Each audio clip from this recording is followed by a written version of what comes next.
Ladies and gentlemen, I hope we've gone some way to mitigate your hunger pains. So let's get down to business. First we'll hear from Business New Zealand CEO Kirk Hope. Kirk.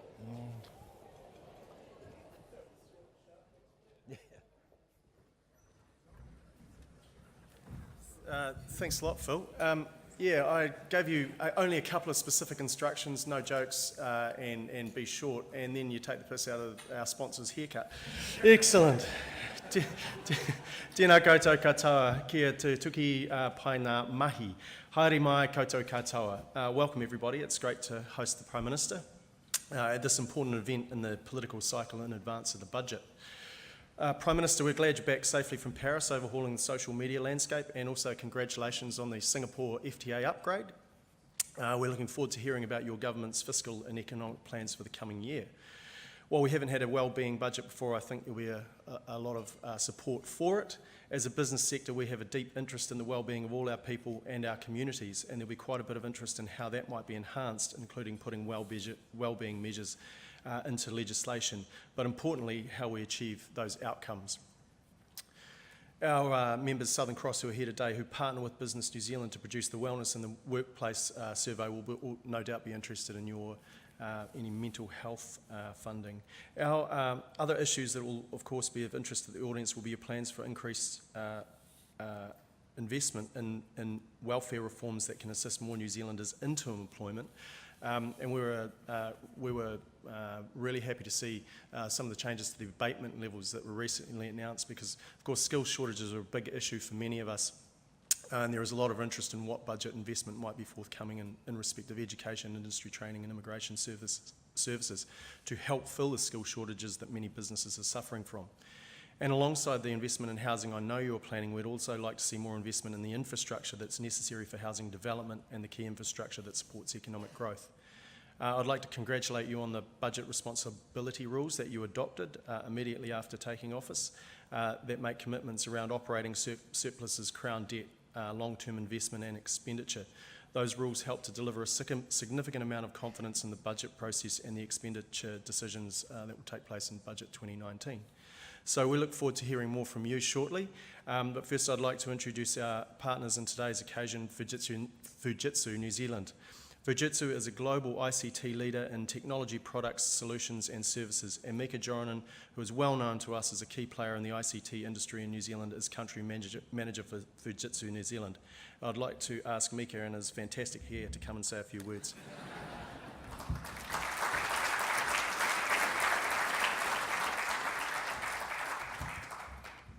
I'm just going to start by saying I think as a society we've made a lot of progress, because two middle-aged men are quite comfortable talking about their hair on a stage in front of quite a large audience. This would have not happened 10 years ago, I can assure you.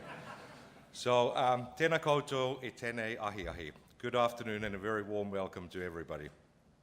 First of all, I'd like to acknowledge our Prime Minister Jacinda Ardern, Ministers Grant Robertson, sorry, I haven't got my glasses, I can't actually see anybody, so Chris Farfoy, and CEOs and members of the major companies group and friends. Welcome. It is my pleasure to be here today representing Fujitsu New Zealand. We arrived in New Zealand over 45 years ago, and over this time we have played an integral part of building the strong technology sector we now have in New Zealand. Our vision is what we call human-centric innovation, where technology does not exist just for technology's sake, it exists to enhance the lives of people. So what does this human-centric innovation mean?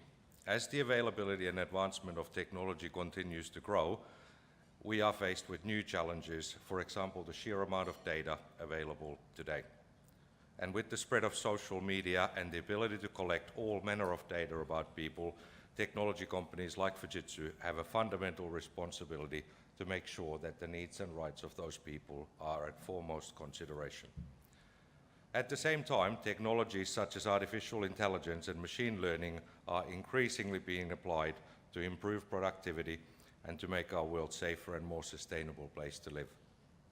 For example, we are currently working with clients applying artificial intelligence to help prevent sinkholes on roads, reduce maintenance times on heavy transport, aid in a diagnosis and prevention of critical conditions, as well as identifying existence of threatened species of plants in the bushland. So, this is great because we can going forward, we can do things better, faster and more accurately aided by technology. But in order to do so, we need to make sure that the technology works for us rather than against us by applying concepts like human-centric innovation. Particularly in the case of artificial intelligence, it is great that we can use it to assist in medical diagnosis, but it is equally important that we understand and remain in control of how artificial intelligence makes decisions. And we call that explainable artificial intelligence. So what does that mean? Explainable artificial intelligence begins with people at its core. And one of the challenges of a traditional artificial intelligence is it is developed and deployed in what we call a black box. And in this model, the decisions are net, and there's no visibility to the decisions and the decision-making process. And this presents a significant challenge in terms of the trust relationships compared to a traditional human decision-making, where people are able to articulate why they made a certain decision. So just to give you an example, when you go to a doctor and you receive a diagnosis, the doctor can explain why they received that conclusion. Similarly, if you were to apply for a mortgage, the mortgage broker will be able to tell you, or bank, will be able to tell you why you got declined or rejected. In many cases today, artificial intelligence does not have that ability. And without this ability to explain the actions, we are left in a situation where most of us will be a lot less willing to trust and accept these decisions. And this is where explainable artificial intelligence comes in.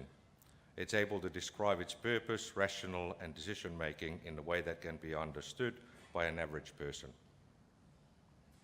So human-centric innovation, such as explainable artificial intelligence, is particularly relevant in today's world where our trust in information is being eroded, and it's becoming more important than ever to disclose how bias and a question of trust is being addressed.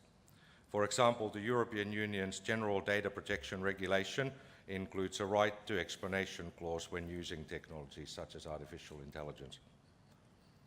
And this is a good example of how we can apply human-centric innovation when we rapidly move towards a more digital way of living. And we believe that it is vital that governments and private organizations are adopting technology in a way that maintains people and welfare at their core. So to this end, I would like to leave you with the thought that we all need to be committed to a digital vision that places people first, so we can build a sustainable and safe future for the new generations to be proud of. And as our government looks to create change for better, let me assure you that Fujitsu is committed to help shape a better New Zealand of tomorrow.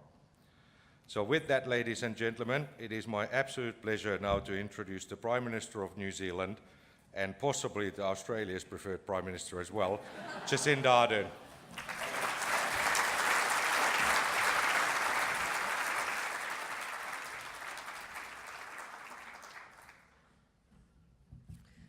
Kia ora koutou katoa, ngā mihi nui kia koutou, and good afternoon, and thank you both for the introduction and also the invitation to be here with you again today. It now seems to be the order of things that when there are major political events on the calendar, we convene before or after the fact, and I welcome that opportunity. I'd like to acknowledge Business New Zealand Chief Executive Kirk Hope. Thank you, Kirk, for the opportunity to join you, and also as being acknowledged, Minister of Finance Grant Robertson and Minister Chris Farfoy as well. Now, not surprisingly, I'd like to use the opportunity today to talk to you about next week's wellbeing budget, why we are doing it, what it means, and essentially what we hope it will achieve. And I'll also run through some of the pre-budget announcements that have been made, really as an illustrative exercise to demonstrate what this notion of a wellbeing budget means in practice. Now, after that, though, I look forward to taking your questions, which, if you might remember, I tried to spontaneously insert Q&A into our last Business New Zealand lunch, which Kirk was horrified by because it wasn't part of the program. But never let it be said that I shy away from open mic. So please, I'm happy to take any questions you might have. Now, as you may well have heard, this is going to be the coalition government's first wellbeing budget. And I know you will all have heard by now probably quite a lot of talk about that framework. And now it will become a reality. And we've made it a reality because while economic growth is incredibly important and something we will absolutely continue to pursue, it alone does not guarantee improvements to New Zealanders' living standards. It's a reality also because economic decisions made by a government sometimes have wider consequences that are not considered or always successfully addressed. Now, I saw this firsthand when I was growing up in a little town called Murupara. And some of you may have heard me talk before about this very short period of time in my life.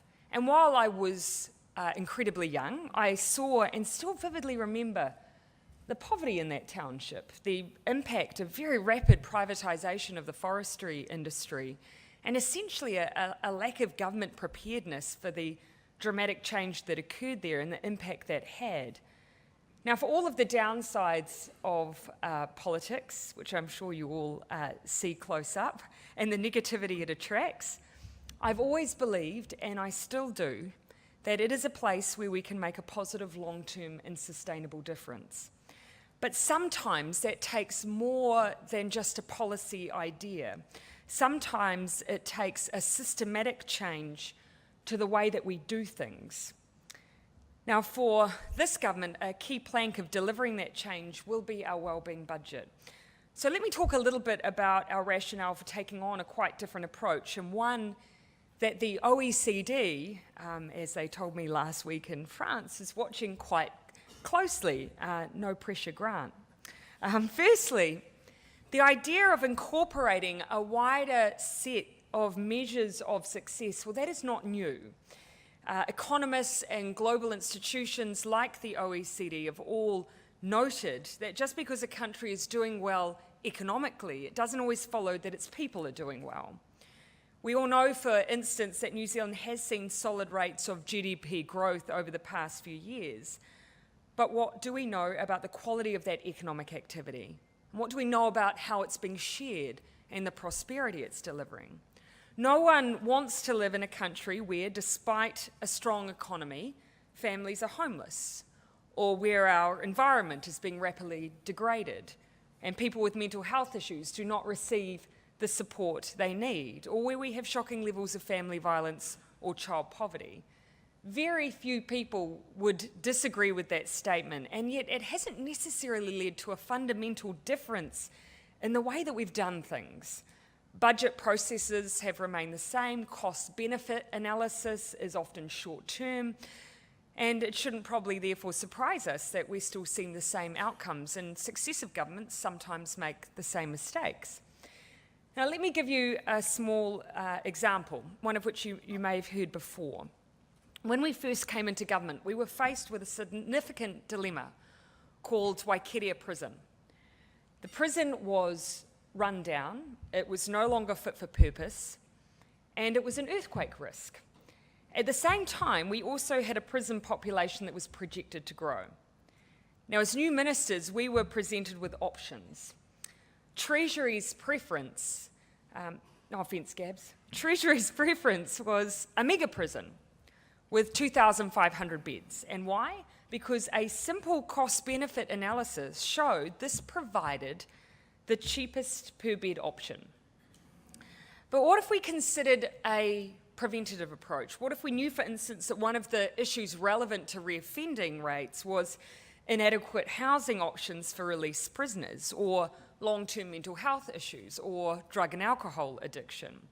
And what if we considered the long-term cost and benefit of investing in these, as well as the facilities that we still need as part of our justice system?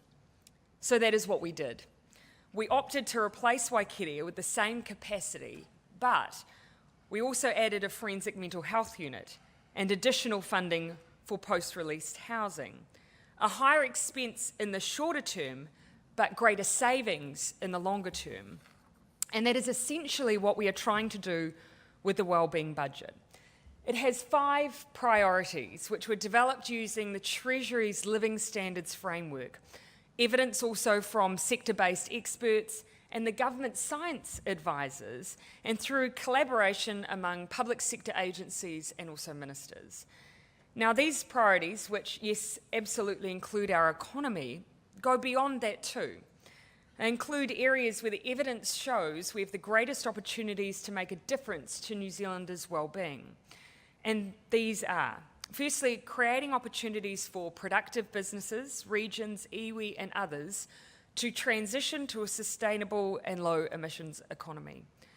Our priority area 2 for the budget is supporting a thriving nation in the digital age through innovation and social and economic opportunities. Number 3, reducing child poverty and improving child wellbeing, including addressing family violence. Number 4, supporting mental wellbeing for all New Zealanders with a special focus on under 24-year-olds. And number 5, lifting Māori and Pacific income, skills and opportunities. Now, once we'd set that list of priorities, the second step was then to look at budget bids under each of these priorities through a different lens. We asked 3 big questions. Is the budget bid intergenerational? Will it make a difference now and also for the lives of our children and grandchildren? Second question, does it move us beyond the narrow measures of success to take wider set of factors into consideration? And finally, is it a whole of government approach? After all, for too long, policies and initiatives have often operated in isolation. It's no one's fault, it's the way that we've been structured, but sometimes that means overlapping work, and other times it means fatal gaps in policies.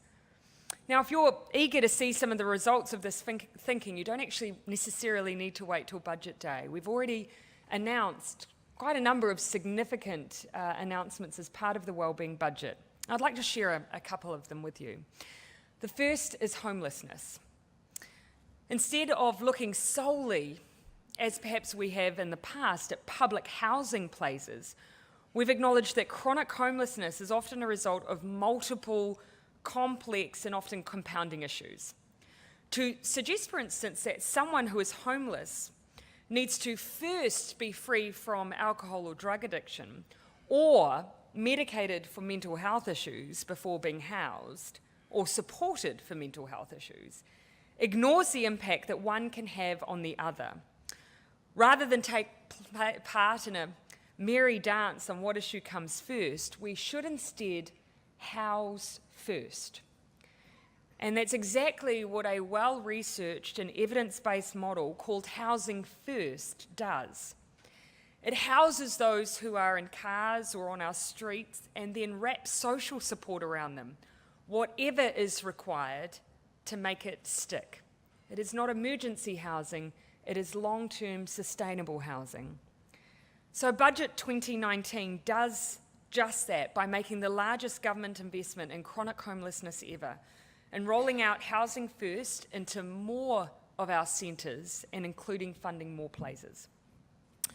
But if we're talking about breaking cycles, there is perhaps no better example than family and sexual violence. Every year, a staggering 1 million New Zealanders are affected by family and sexual violence. It includes 300,000 children. I know there won't be a person among us who isn't ashamed of those numbers, but of course it's not just about addressing our collective shame, it's about harm, and it's also about the cost of harm. Violence is expensive in more ways than one. It, for instance, can do as much harm in the long term to a child who witnesses family violence as it does to a child who is directly harmed. And that then plays out in their behaviour and their relationships, and so the cycle continues. Now, we all know we need to put in place a crisis response, but we just haven't invested much before in breaking cycles, perhaps because that crisis response has been so critical and so urgent. But that means we haven't invested in working with children, for instance, or addressing their mental health impact of family and sexual violence. A well-being approach, though, demands that we do that. And so on Sunday, we announced a $320 million investment in this area. And because of our new coordinated approach, it's an investment that will sit across 8 portfolios. and deliver more support services to more New Zealand, major campaigns aimed at stopping violence, and significant changes to court processes to reduce the trauma victims experience.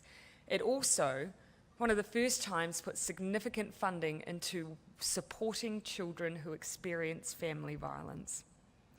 Now, while of course these are all initiatives designed to save money and lives, we also have to make sure we have the resources to deliver them. And we do. Finance Minister Grant Robertson has performed this task incredibly well. And I'm not just saying that because he's in the room and that would otherwise be awkward. It's not an easy ask in the face of rising global economic headwinds. Now, some of you may have heard from a speech he gave yesterday that he confirmed we will meet all of our budget responsibility rules this year, as we did last year. For anyone who needs or indeed would like a reminder, these were a set of self-imposed rules to demonstrate our commitment to sound economic management. They covered our debt to GDP ratio, core crown spending and budget surpluses. Now, the reaction to the additional news he shared yesterday, that following the expiry of the budget responsibility rules in 2022, that we would then be moving from a net debt target of 20% to a net debt range of 15 to 25%, received commentary in both directions. Probably a sign we have the balance about right. He also spoke a little bit about the domestic economy in general and some of the challenges that may be heading our way. Our economy is strong, but as you all know, we will always be impacted by global headwinds, which of course doesn't mean we can't prepare ourselves to be resilient and also to be future-proof. And there are significant challenges facing the global economy. The tariff war, as we've discussed before, between the US and China has flared up again in the last couple of weeks. The US economy is also showing signs of slowing, and uncertainty in Europe, due in large part to Brexit, is ongoing, adding further to the global economic headwinds we face. And all of this adds up to a global environment in which New Zealand businesses operate that is both unstable and uncertain. Fortunately, though, we are well placed and well positioned to face this. Although growth rates are set to be lower than we have seen in recent years, the Imf projections for New Zealand are that we are still growing at around 2.5% in 2019 and 2.9% in 2020. And we are still tracking ahead of most of our major trading partners. The average growth for advanced economies in the same period is projected to be 1.8% and 1.7% respectively. We are projected to grow faster than the US, the UK, Japan, Canada, the Eurozone, and Australia. Just this week, the OECD released its latest outlook, which also shows us growing faster than our peers, and the Reserve Bank of Australia further lowered its 2019 growth forecast for the Australian economy. We continue as well to have historically low unemployment and stable low inflation, and this is supported by budget surpluses and low public debt due to our responsible fiscal management. Now, this all supports the government's economic plan, which many of you, of course, may have heard me speak about before, but if I touch on them and give you a little update of some of the examples. So our first is focusing on increasing trade and broadening our trade base to ultimately protect our exporters and economy through the introduction of, for instance, the CPTPP, pursuing the EU FTA, and we recently, of course, signed our enhanced partnership with Singapore, and work, of course, is ongoing with our China Free Trade Agreement upgrade too. We are, secondly, reforming skills and trade training to address what are long-term labour shortages and productivity gaps in the New Zealand economy, to make sure that we're prepared for ongoing automation and the future of work. And in that sense, I do want to acknowledge Kirk and also Richard Wagstaff, alongside the Finance Minister, are working together in the Future of Work Tripartite Forum, which is very much focused on practical outcomes for business and workers in the face of digital transformation in particular. The focus of the Future of Work has meant that we've had greater investment in apprenticeships and partnerships with business, like, for instance, the Skills Pledge launched by my Business Advisory Council under the leadership of Christopher Luxon. Kirk, I noticed that you also referenced the work that we've done in the work and income space. We, as part of our pre-budget initiatives, announced, yes, adjustments to abatement rates to encourage the ongoing uptake of work while people are transitioning off a benefit, but also we've invested in more work and income case managers to make sure that that employment support exists. Mana and Mahi, for some of you who may not have heard of it, is one of the initiatives that I'm most proud of in that area. It identifies those who may have been on a benefit for a long-term period, particularly young people. It partners them with employers who are willing to put them into vocational training and an apprenticeship, and in doing so gives them the equivalent of a dole to support them in that employment. And some of the examples and case studies I've seen have been absolutely wonderful, including taking young people who have been unemployed for sometimes up to 5 years and putting them into meaningful work. We're also addressing our long-term infrastructure challenges, and that doesn't mean just $1 billion in investment, but also establishing long-term planning, something that's long been called for through the Infrastructure Commission. And we're transitioning to a sustainable, carbon-neutral economy. Our focus is not just on having a long-term plan through the Zero Carbon Act, but also initiatives like investing in research and development as the transition occurs, and also investment through things like the Provincial Growth Fund, which has supported our new Energy Research Centre, for example, in Taranaki. And of course, finally, investing in well-being, because this is inextricably linked to our economic success too, and you will see more of that on the budget day on the 30th of May. These economic initiatives, in turn, are part of the government's approach of ultimately finding pragmatic solutions to those long-term challenges that we've touched on. Ultimately, though, it's fair to say we are taking nothing for granted.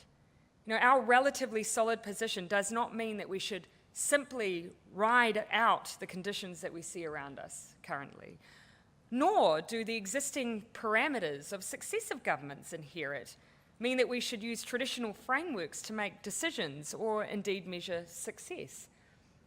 Systemic change does, however, take time. My hope, though, is that this year, by meeting both the budget responsibility rules, through the direction of our economic plan, and through the wellbeing budget, you'll see us doing exactly what is needed, and that is setting a strong foundation for the future of both our economy and of our people. Tēnā koutou, tēnā koutou, tēnā tātou katoa.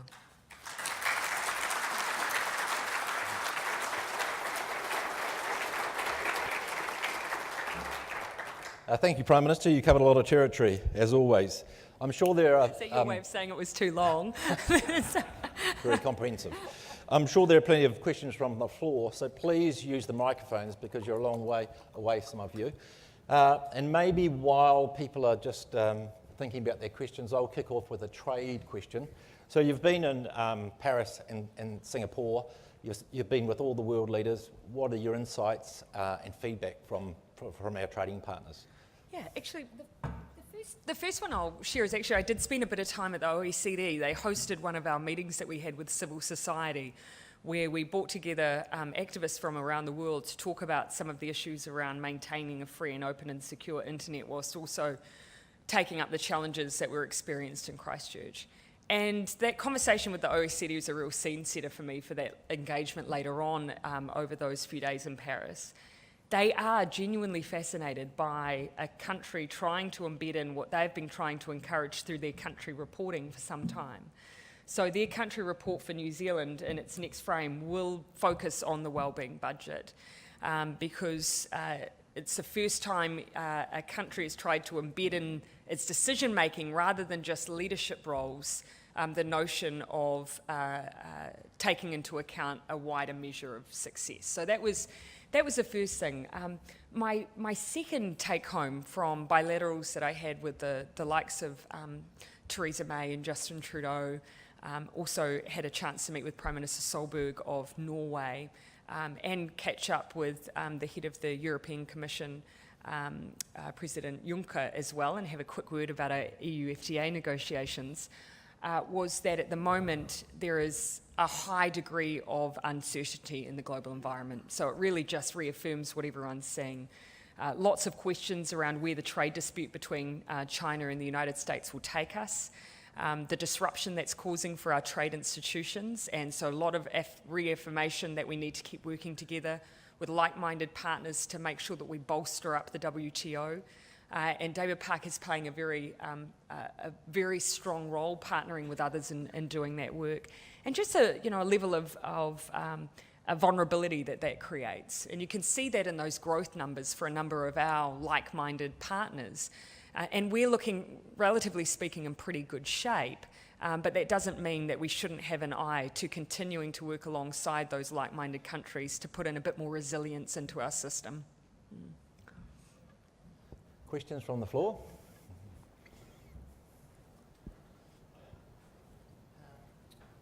Good afternoon, Prime Minister. Sean Robinson, Chief Executive Yes. from the Mental Hi, Health Sean. Foundation.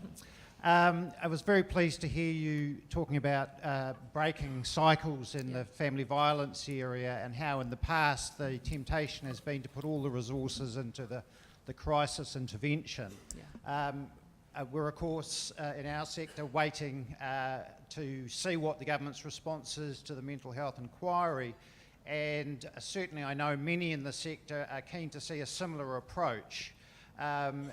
The World Health Organization has said that depression will outstrip heart disease by 2020. Yep. Now, there's a great temptation to therefore pour all the resources into services to meet that demand, and certainly services need support.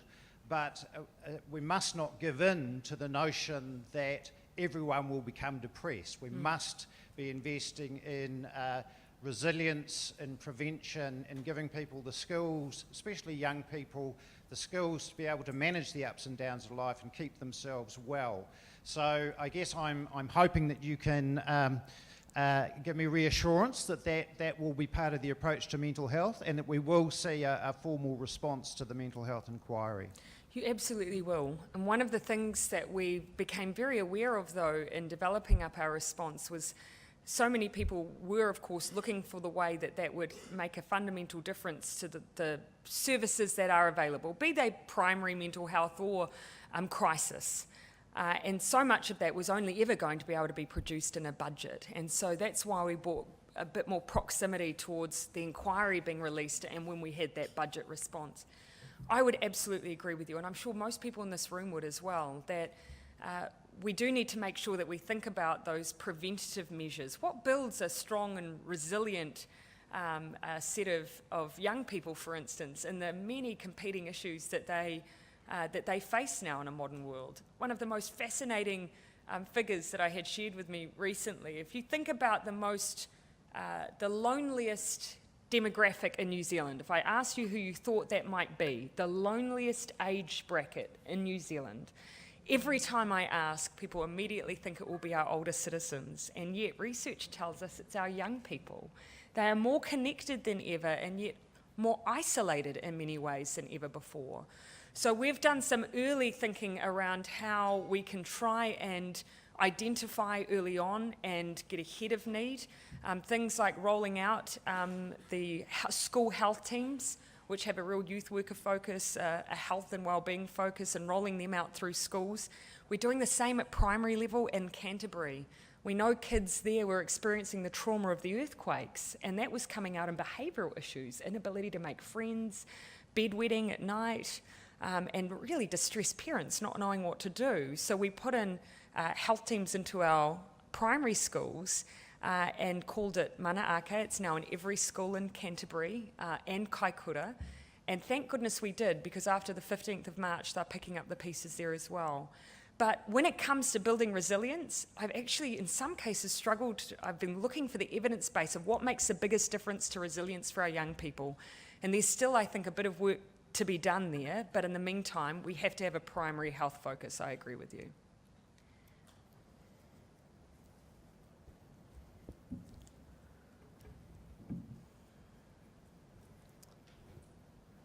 Roger. Prime Minister Roger Partridge from the New Zealand Initiative. I wasn't planning to ask a question, but since I've got the microphone in my hand now, I will. But can I start, though, by thanking you for the leadership and the courage and compassion you showed in the wake of 15 March. I'm sure I speak for everybody.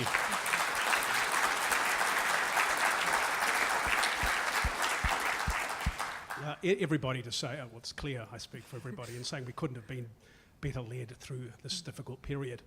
The question I have is, it goes from, is a more specific one, and it may be a bit of a sleeping issue, and I'm wondering whether your government's thinking about it.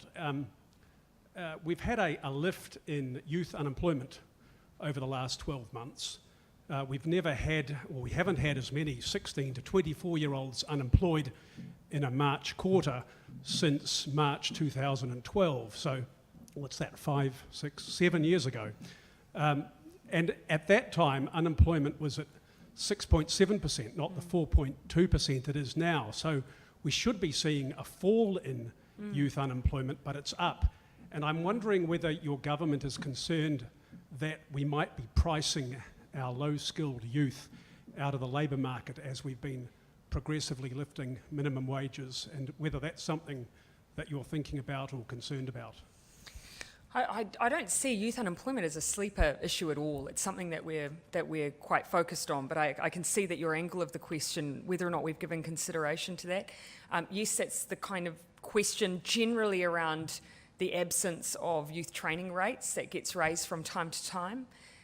Whether or not the response, therefore, is to move back to that model, my view would be absolutely no, because then you ultimately just price out of the market your older, unskilled New Zealanders. And I remember when we had youth training wages, a family member of mine being exactly one of those people who was supporting her family and got priced out of the retail sector. And so we don't want to just shift the problem, but we need to address the issue, which I would characterise as simply being a group of disengaged young people, which we need to, of course, be clear that just because someone shows up as a neat number and not in employment, education or training does not mean they are on a youth benefit. And that's actually one of the challenges, because it can mean that we don't even know where they are. We just simply know that they're not engaged in a meaningful pathway to work or to work. For those that we do know about, things like mana and mahi, we have specific training programs where we're really focusing on getting young people into areas of work where we have shortages. And I've recently looked at the numbers for instance, the BCITO and some of those areas where we really need skilled training, and they are moving upwards. So having that focus of incentivising employers to maybe take on someone who needs a bit more pastoral care and being the ones who provide it, I do think will make a long-term difference. But we do need to scale up some of those initiatives. Then we've got the group who might not actually even come in contact with work and income, and that gets much, much harder. And for that group, it has to be about the contact that we maintain with young people once they exit school. Now, we know that we need to have a transition process that says actually no one leaves school without a plan. No one leaves school without a plan to move into training or education or employment. And that's part of some of the thinking that we're doing around particularly the future of work, where we need young people to actually have come through the schooling system with a set of skills that means that employers are ready to take them on, even if it means a bit of extra retraining on the job. But that is where I would identify as the issue that we need to tackle. Last question.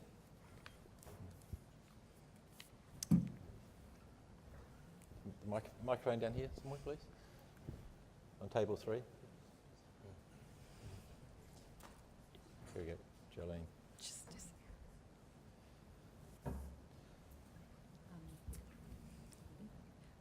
Just a question. So Justine Smythe, Chair of Spark, but also Chair of the Breast Cancer Foundation.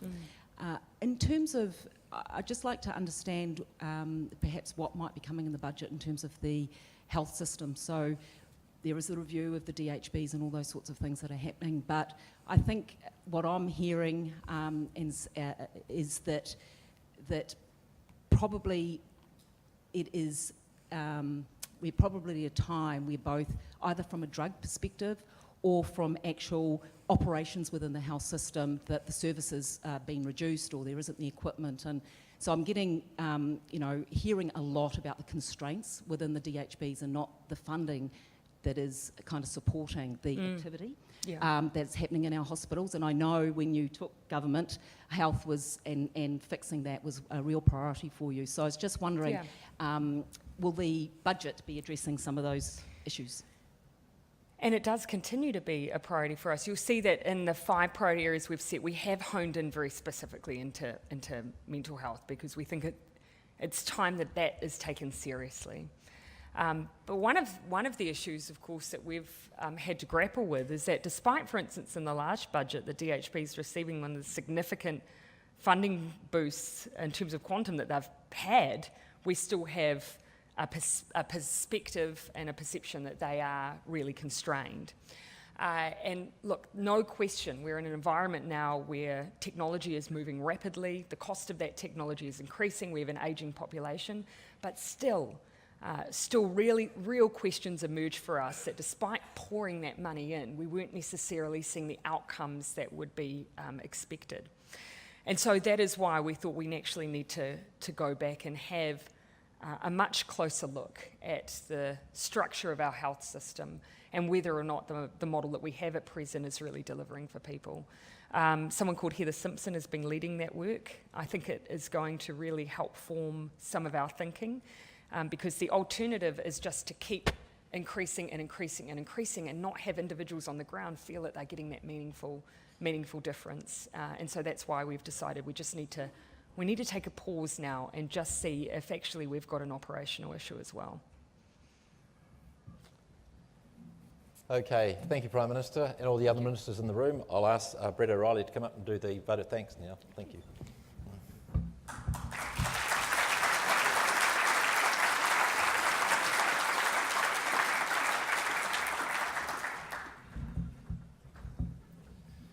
Kia ora tātou. Thank you, Prime Minister, for your address today on behalf of Business New Zealand, EMA, Fujitsu and the businesses gathered here.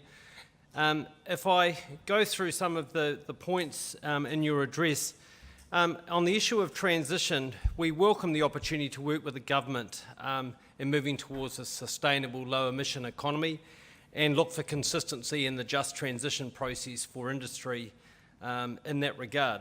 Similarly, our organisation and members are heavily investing in being competitive in the digital age. In fact, just this week we hosted at the EMA an event called DigiX as part of Tech Week. And it was great to see world-class New Zealand tech being matched with the growth potential of New Zealand companies. So initiatives taken by the government to make access to R&D funding more available for New Zealand companies, we welcome. On the issue of child poverty and wellbeing, I think that's important to all of us. And the Business New Zealand family of organisations is heavily involved with helping business comply with regulations pertaining to areas like domestic violence, and we see it as a really important issue. I think wellbeing is a key focus for all of us, because we all know that a healthy, happy community is a more productive community. And as we all strive to increase New Zealand's productivity, that has to be a part of it. Specifically, we are concerned about the well-being of workers and of business owners. As we discussed earlier, our recent comments about the importance of measuring the cost of compliance is as much about the well-being impact for businesses as the financial impact. And we look forward to working with the government to measure both of those through the Small Business Council. I think one of the biggest areas of stress for business currently is finding skilled employees, and we thank you for your comments about that and initiatives in that direction. We are pleased to be involved with the Future of Work project. I think personally it's one of the most critical areas for us all to address, given the changing demographics, the change in New Zealand's birth rate, and we'll continue to contribute to an employment framework that supports future growth. One of the outtakes from that work as being an initiative that we're kicking off between our organisations and the unions around internships and getting some consistency around internships, because again that's an opportunity to get young people and older people actually into new employment. Trade is obviously of critical importance to our economy, whether we are talking about goods or services, including tourism. I'd like to acknowledge the role you have played directly in stabilising the relationship with China, and we look forward to the revised FTA and the benefits that can bring to the New Zealand economy. I think for most of us, the infrastructure deficit remains one of our biggest concerns, and we look for greater pace and certainty in this area, including the government addressing issues like local government funding and that whole model between central and local government and the private sector for funding infrastructure. That infrastructure is important for growth and well-being, as anyone who regularly travels across the EMA region will attest. Finally, business looks to the government for fiscal responsibility, as our members do every day in being accountable to their owners and shareholders. We look forward to more detail from the Minister of Finance next week on the budget. We thank you again for giving us a heads up today in the tradition of the relationship between the Business New Zealand family and the government. I would just like to take a final opportunity to thank Gabs McLoof and recognise him for his role as the Secretary of Treasury over recent years. And Gabs, we're expecting an increase in trade and investment between the Irish economy and New Zealand as a result of your new role. Thank you again, Prime Minister, for being with us today and for your remarks. Ngā mihi, everybody enjoy the rest of the opportunity to network together today. Thank you very much for coming.